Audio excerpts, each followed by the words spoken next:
आपको एक बात बताऊं, आजकल के बच्चों की बुद्धि मंद क्यों हो रही है पता है?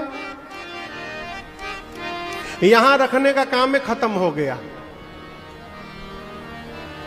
आज भी कई ऐसे महापुरुष हैं जिनको अपना ही नंबर याद नहीं है, दूसरे का तो छोड़िए, अपने नंबर याद नहीं है। कोई कहता आपका नंबर क्या था, बोले मोबाइल लीजिए, मोबाइल दीजिए, अभी निकाल के दिखाता हूं आपको अपना नंबर। मैं अपनी बात बताऊं, जब हम लोग पढ़ते थे उसमें मोबाइल नहीं था, कॉलेज में थे तो मोबाइल था, लेकिन जानबूझ के नहीं लिए थे। कहे वो आने का भी पैसा लगता था, जाने का तो छोड़िए।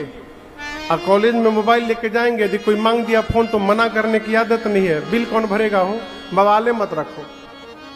उस समय कम से कम सैकड़ों नंबर याद थे हम लोग को, सैकड़ों नंबर, किसका क्या नंबर है कि उसका उस समय का नंबर आज भी याद है। अब तो यहां रखने का काम ही खत्म हो गया।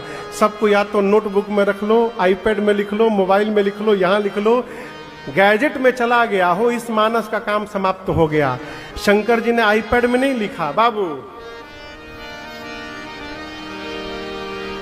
आप हो भजन सब आईपैड में लेके घूमते हैं, रखे कोई बात नहीं, लेकिन यहां भी याद रहना चाहिए। क्या पंडित जी, शंकर जी ने कहा लिखा, रचि महेश निज मानस राखा। बच्चों के लिए एक सूत्र दे रहा हूं, कुछ भी पढ़िए, आप चाहते कि हमेशा याद रहे तो पढ़ करके याद करिए दिमाग में, और याद करने के बाद उसको एक बार दो बार कॉपी में लिख लीजिए।